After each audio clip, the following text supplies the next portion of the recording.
All right, let's talk about Elon Musk. I mean, you've seen the headlines, right? The controversies, the incredible triumphs. But if we really want to get what makes him tick and understand his actual impact, just looking at the events, that's not going to cut it. We've got to follow the chain reaction. The cause and effect that connects this bullied kid from South Africa to, well, the entire industries he would one day completely turn upside down.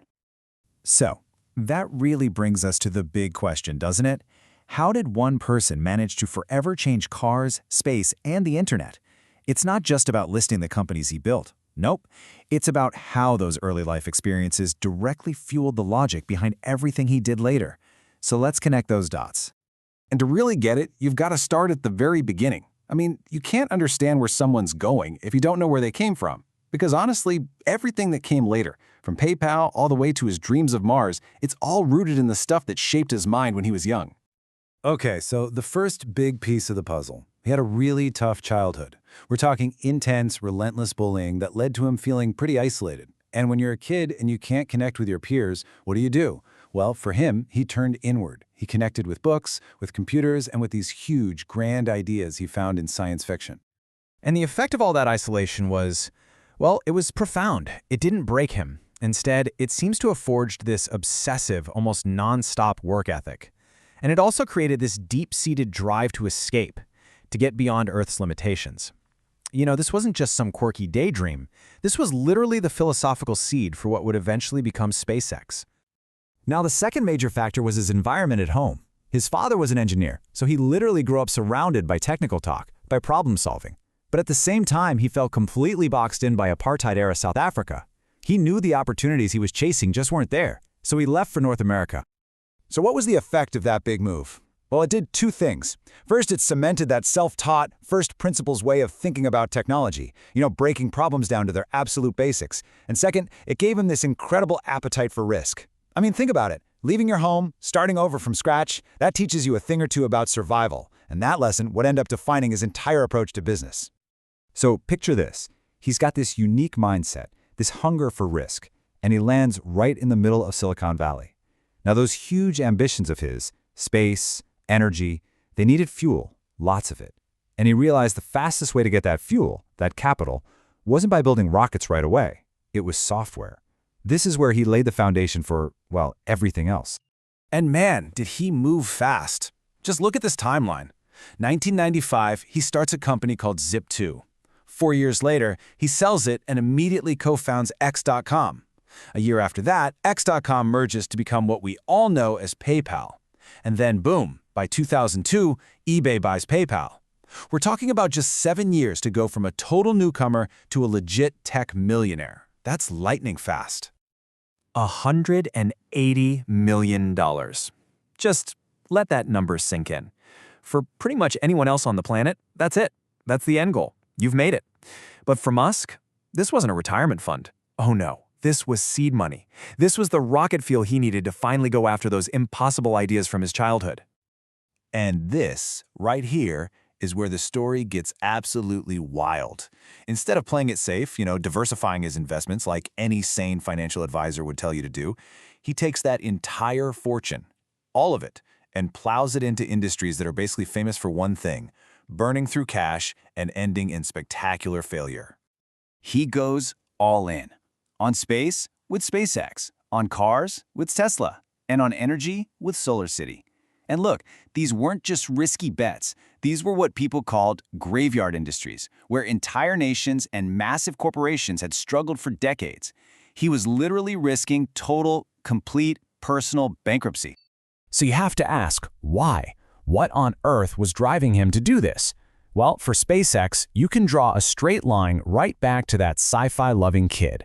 He has this fundamental belief that for humanity to survive in the long run, we just can't be a single-planet species. But this big, grand vision was backed by a logic that was just brutally simple. He figured the problem wasn't getting to space, the problem was that it was just too expensive. And why was it so expensive? Because we were throwing away the rockets after every single use. I mean, imagine flying from New York to LA and then just scrapping the 747. It's insane. So his action was simple, in theory. Build a rocket you can use again. And by building almost everything in-house, they could control everything. The effect? It was revolutionary. It sent launch costs plummeting and completely changed the economics of the entire space industry. And it used basically the same playbook for Tesla. See, the problem wasn't that electric cars didn't exist. They did. The problem was that everyone thought they were a joke. They were seen as slow, ugly, glorified golf carts. So his move wasn't just to build another EV. It was to attack the perception. He decided to build a high-performance electric sports car that was so cool, so desirable, that it would completely shatter that stereotype. And the plan worked. The effect? The entire global auto industry was forced to scramble and follow his lead. But here's the thing. This kind of disruption, it doesn't happen easily. In fact, the sheer ambition of trying to run all these cash-hungry companies at the same time, it led to a moment of near-total collapse. One single year where everything, and I mean everything, almost ended for good. That year was 2008, and it was a nightmare. On one hand, you had SpaceX, 3 launches, 3 failures, rockets just blowing up. Meanwhile, Tesla was bleeding cash, literally months away from bankruptcy, and his personal fortune from PayPal, all gone. It looked like it was over. But then, just as everything was about to fall apart, the 4th SpaceX launch worked. A last-minute investment came through to save Tesla, and NASA gave SpaceX a lifeline with a massive contract. We're talking about survival by the absolute narrowest of margins. Okay, so surviving 2008. This was more than just dodging bankruptcy. This was the moment that the chain reaction we've been talking about really triggered a global shockwave. Suddenly, they had the funding, they had the proof that their ideas worked, and now his companies could finally scale up. And that's when their impact really started to reshape the world. Just look at the Tesla effect. The change was just stark.